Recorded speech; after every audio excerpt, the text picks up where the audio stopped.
for life for what is essentially him just urinating outside of a building at a gas station. So him and a few swimmers, if you don't know the story, where have you been? But he was partying with some friends. They went to a gas station. Ryan Lochte never went inside. And so there are certain facts that are about the story that no one else is sort of talking about. And so I really liked the fact that Clay Travis took that initial step to talk about the facts of the story, that nothing was damaged except for an already partially damaged sign.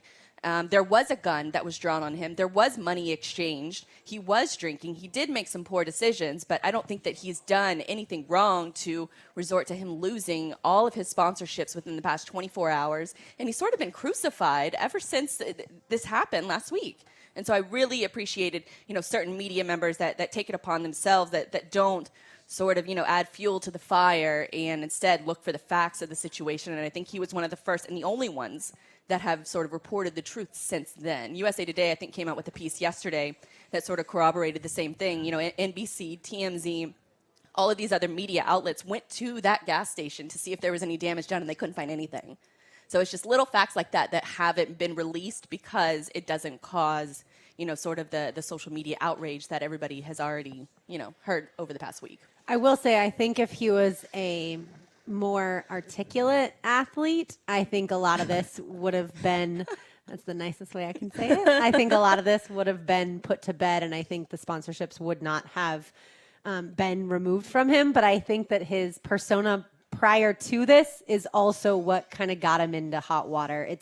I think it's a combination. I don't think they're just looking at this one incident, but unfortunately for those sponsors, this was very negative in almost every way, shape, or form. Yes, there are certain places that may be kind of making sure that they have all the truth, but that's not most places. And so the average American, when they wake up that day after the story is broken, they hear Lochte's lying, Lochte got to go home, and that's all Lochte's you've heard. with his He's girlfriend. lied. Exactly. And so I think that makes sense as to why the sponsors had to pull out, in addition to some of the other background issues that have been in Lochte's past. I don't know that you can lose sponsorships because you're an idiot.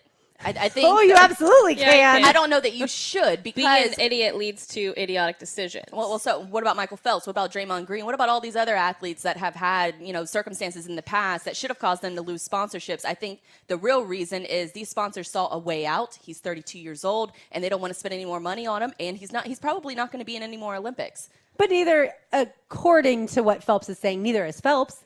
But because currently in this most recent Olympics, he's done nothing wrong. Now he's a father of a young child and his wife's there. And so there's this positive momentum.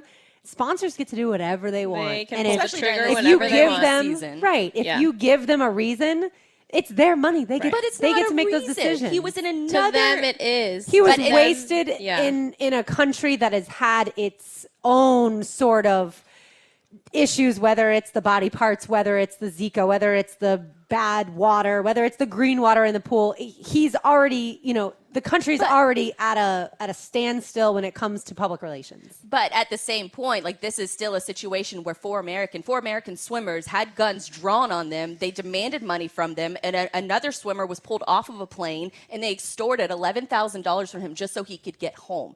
This is not. I don't think that Ryan Lochte and these swimmers. I think they made a bad decision, but I don't think that they're bad guys and that the treatment of them has been justified over the past week. The real criminals in this are those rent-a-cops that pulled guns on them and demanded money in another language. In any other place in the world, that is a robbery. So he was correct in the fact that he thought that he was getting robbed. And so that's where all of this stems from. I don't care if he, embellished a story a little bit because he was drunk and because a gun was pointed at him and he didn't specify the correct body part that it was pointed at him. He still deserved to have sort of he doesn't deserve to get treated like this. I don't care if he is an idiot. I don't care if he made a bad decision. I don't think that all of this that has culminated since then makes sense. My favorite part was, though, in true Lochte fashion, when the whole story came out, the question was asked, so what happened when the gun was pulled on you? And his response was, whatever. That's what he said to the gunman, according to him originally. Whatever. here's some money. And I think I Come gave on. him like $400 or something. And that's what you're sort of told to do whenever you go to other countries. And if, if you're caught on the beach, having a drink, or if you're holding your cell phone out and somebody tries to sit, you're taught to give them money because those cops are so easily corrupted. So I think in this instance, we're so quick to blame these American swimmers who just won gold medals for us instead of a corrupt police department in another country.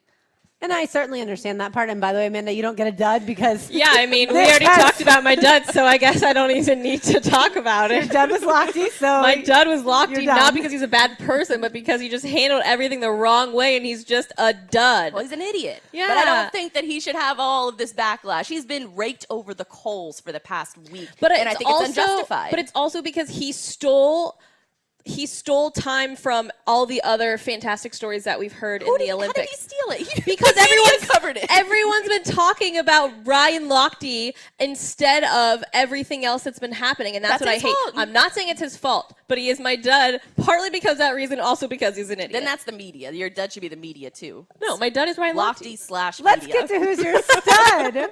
Okay, my stud is Brittany Wagner, who we had on Frank's show early this afternoon. If you've had a chance to watch Last Chance U on Netflix, it's fantastic. So if you haven't watched it, I really, really encourage you to do so. You can get a month free. That's what I did. A month free on I Netflix. just have to remember yes. to cancel it. It's only 6 episodes, so it's super easy to binge watch, or you can take your time. But it's basically a behind-the-scenes look at a JUCO football team, and it's real and it's raw and it's just fantastic. And Brittany Wagner is the athletic advisor. I hope I got her title right. It's a longer title, but you're very Academic close. / athletic advisor, and she deals with all the players. And all of the players who are at this JUCO, East Mississippi Community College, are there because they got in trouble before, whether they failed out of school or they got in trouble with the law. So there are kids from Florida State and from all over who are trying to get back into football. And she has so much patience. She is so genuine, and she is just so passionate about these players, and she wants them to succeed, and she's just fantastic.